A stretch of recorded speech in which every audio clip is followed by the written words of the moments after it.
आपके online form वगैरह ऐसे भी आते हैं, फोन वगैरह, वो कहते हैं सर हम आपका लोन कर देंगे, हम फला फला कंपनी फला फला बैंक से बोल रहे हैं, हम आपको ऑनलाइन ही लोन कर देंगे, आपको क्या करना है व्हाट्सएप पे आधार कार्ड और पैन कार्ड हमें भेज दीजिए।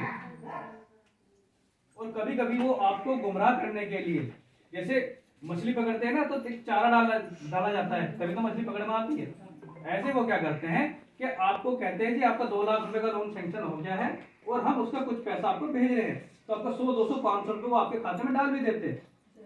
तो आप कहने भी शोर हो जाएंगे, भाई कोई बंदा हमें 500 रुपये क्यों देगा।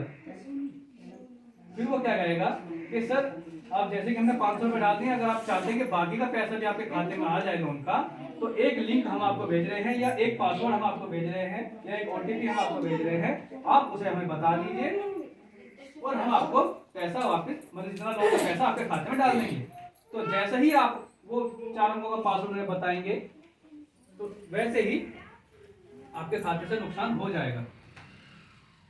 आपके गांव वगैरह में LED बल्ब बेचने वाले आते हैं, LED बल्ब वाले क्या करते हैं, वो आपको 100 रुपए का बल्ब 10 रुपए या 5 रुपए में दे रहे हैं और आपसे आधार कार्ड और आपका एक डिवाइस ले रहे हैं, मशीन ले रहे हैं, जैसे कंडक्टर के पास रहती है ना POS होते हैं, वैसे पॉइंट ऑफ सेल, इस तरह से कोई डिवाइस होती है, उसको वो अंगूठा भी लगवाते हैं आपका। तो हमें ऐसी कोई जानकारी आधार कार्ड किसी को नहीं देना है, ये भी फ्रॉड करने का नया तरीका है। ऐसे बहुत सी घटनाएं हमारे सामने आ रही हैं। कोई भी दीदी किसी भी अनजान व्यक्ति को अपना कोई भी डॉक्यूमेंट नहीं देगी अगर आपके गांव में आके, क्योंकि सबसे सॉफ्ट कॉर्नर क्या है कि जो भी फ्रॉड करने वाला उन्हें पता है कि समूह तो गांव में चल ही रहे, जाके वो समूह की किसी भी दीदी से मिलेंगे कि हम फला फला या हम सरकार की तरफ से आए हैं, हम आपको सिलाई मशीन दे रहे हैं या हम आपका बीमा करा रहे हैं या हम आपका लोन करा रहे हैं, तो उसके नाम से क्या करते हैं वो आपको फॉर्म भरवाते हैं और आपके उस रजिस्ट्रेशन के नाम से पैसे ऐड के चले जाते हैं। कोई भी अधिकारी आपके पास आ रहा है तो सबसे पहले उसकी पुष्टि कीजिए। वो पुष्टि कैसे करेंगे, या तो आप अपने NRM टीम से पूछिए या हमारे ब्रांच मैनेजर महोदय से पूछिए।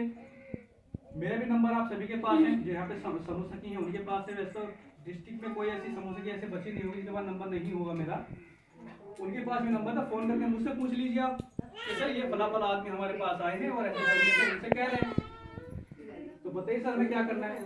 तो आप किसी भी अनजान व्यक्ति पे आंख बंद करके विश्वास नहीं करेंगे। पर्सनली तो वैसे किसी से समूह से मिलने जाए वैसे भी अलर्ट हो जाना चाहिए, क्योंकि ग्राम संगठन में या जो हमारी बड़ी दीदी है उनसे संपर्क करें इस चीज के लिए।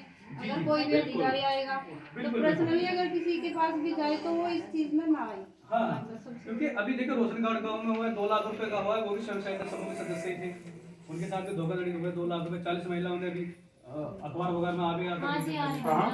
रोशनगढ़ गांव में सर महिलाओं के नाम पे, कभी ट्रेनिंग कराने के नाम पे, कभी फॉर्म भरवाने के नाम पे, कभी पेंशन दिलवाने के नाम पे, क्योंकि सॉफ्ट टारगेट है कि एक महिला को पकड़े तो 10 महिला जुड़ जाएंगी, तो वो सबसे अच्छा सॉफ्ट टारगेट है कि उन्हें घर घर जाके सॉफ्ट टारगेट मतलब सबसे नरम चारा, जैसे जिसको बरगलाना फुसलाना सबसे आसान ये सब।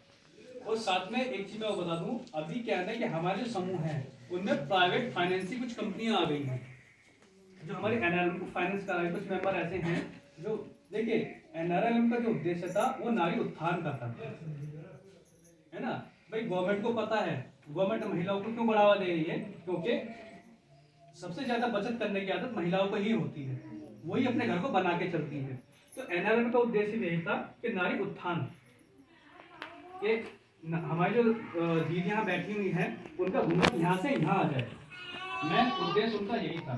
मगर इस उद्देश्य का बहुत से आदमी मिसयूज भी कर रहे हैं। वो कैसे कि जो बहुत सी प्राइवेट कंपनी आ रही हैं वो क्या करती हैं, तो वो आपको फाइनेंस के लिए प्रलोभन देती है कि सर आप मैडम हम साइन कर दीजिए और 30,000 का लोन आपको अगले दिन ही मिल जाएगा। मगर आप उसमें थोड़ी सी, ये मैं आपको थोड़ा बता दूँ उसमें होता क्या है कि आप उनके जो डॉक्यूमेंट पे बिना पढ़े ही ऐसे ही साइन कर देते हैं,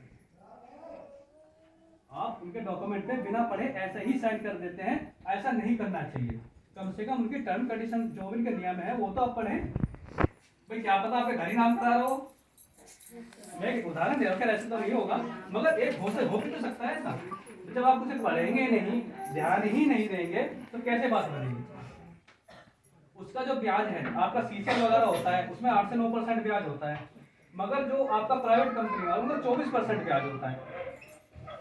भाई बैंक का निर्माण क्या करा, साहूकारीकरण को खत्म करने के लिए, ना कि उसे बढ़ावा देने के लिए। अब जो सोसाइटी जो जितनी प्राइवेट कंपनियां आ रही हैं, फाइनेंस कर रही हैं, उस केस में तो आपको खुद ही गड्ढे में डाला जा रहा है, आपको फिर ही उसी कर्ज की आदत डाली जाती है, फिर उसी कर्ज की आदत डाली जा रही है किसी न किसी रूप से। और सर मैं आपको बताना चाहूंगा सर कि जो फाइनेंसिंग हो रही है सर, उनकी जो किस्तें वो साप्ताहिक होती हैं सर, उनकी किस्तें साप्ताहिक होती हैं। साप्ताहिक का मतलब ये है कि वो भी आकर घर पे आके बैठ जाते हैं, वो कहते हैं कि हम तो लेकर ही जाएंगे, चाहे कुछ ही हो जाए, आप घर देखिए कुछ ही देखिए। तो कृपया करके सभी दीदियों से आग्रह है कि कृपया करके कोई भी ऐसा कदम ना उठाए। यदि आपको लोन की आवश्यकता भी है, आपके समूह सचिव या आपके जो अध्यक्ष कोषाध्यक्ष सचिव वगैरह हैं उनसे आप मिलिए, उनसे अपनी बात रखिए, प्रस्ताव रखिए और बैंक से लोन लीजिए, क्योंकि उसका बेनिफिट ज़्यादा रहेगा आपको। और बैंक की सदस्यता भी इतनी नहीं रहती, बस तो महीने में आपको कितने देनी है, मगर इसकी साप्ताहिक किस्त रहती है। उसका 2000 रुपये रजिस्ट्रेशन चार्ज जो पहले काट लेते हैं आपसे, 30,000 का लोन है, 28,000 देंगे, 2000 पहले काट लिया उन्होंने। तो कहीं ना कहीं आप गड्ढे में जा रहे हैं। तो इन चीज़ों का विशेष रूप से ध्यान रखिए। अब बात आती है फ्रॉड हो जाए तो हमें करना क्या है। सर्वप्रथम जो दीदी यहाँ बैठी हुई हैं, 1930 एक टोल फ्री नंबर है, 930 एक टोल फ्री नंबर है भारत सरकार का। जब भी कोई आपकी कोई आप खैर मैं तो उम्मीद यही करूंगा कोई धोखाधड़ी ना हो, बाकी बाई चांस कभी हो जाए ऐसा तो आप उन्हें बताएं कि 1930 एक टोल फ्री नंबर है, वो उसे तुरंत कॉल करके अपनी शिकायत को दर्ज करें। दूसरा, एक एप्लीकेशन बैंक जो आपके ब्रांच मैनेजर है उनको एक एप्लीकेशन दें, उन्हें बताएं कि सर हमारे साथ ये घटना हो गई है।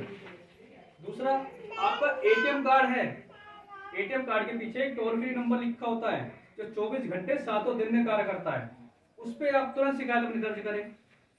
जैसे आपकी दीदी यहाँ पे बैठी हुई हैं, अपना जन सुविधा केंद्र चला रही हैं, सीएससी चला रखे है ना, तो इन पे आप है ना जो साइबर क्राइम पोर्टल है हमारा, साइबर क्राइम पोर्टल है दीदी, मैं आपको बताना आपकी जानकारी में रखेगा कि यदि कोई ऐसी कोई धोखाधड़ी किसी के साथ हो जाए, एक साइबर क्राइम पोर्टल भी है, तो उस पर भी आप उनका रजिस्ट्रेशन कर सकते हैं। और कोशिश कीजिए कि जितना जल्दी हो सके अपनी शिकायत को आप पंजीकृत करें, क्योंकि जितना समय निकलता जाएगा उतने ही पैसे मिलने के चांसेस कम होते जाते हैं। बाकी हमारे एडलेम साहब हैं और हमें कोई भी जानकारी चाहिए आप हमसे जानकारी ले सकते हैं। अपने खाते में नॉमिनेशन जरूर करा के रखें, अपने खाते में जो वारिस हैं उन्हें जरूर बना के रखिए। और यदि कोई बैंक की शिकायत है, आपको लग रहा है कि कोई बैंक शिकायत है, यदि उसका सॉल्यूशन 30 दिन के अंदर नहीं होता तो आप जैसे यहाँ पे जन सुविधा केंद्र चल रहा है, आपके मेंबर ही चला रहे हैं, तो वहाँ पे आप भारतीय रिजर्व बैंक की बैंकिंग लोकपाल में सीएमएस पोर्टल पे जाके अपनी शिकायत को दर्ज भी करा सकते हैं, आरबीआई पोर्टल पे जाके। ये बैंकिंग लोकपाल है और हमारा एरिया देहरादून के, हमारे जो बैंकिंग लोकपाल बैठते हैं वो देहरादून में बैठते हैं। तो अब मैं आग्रह करूंगा हमारे शशि यादव जी से, सर वो भी थोड़ा जानकारी साझा करेंगे। मैं लास्ट में ट्रेनिंग जिसके लिए पहले मैं डीसी सर को हमारे सीनियर जो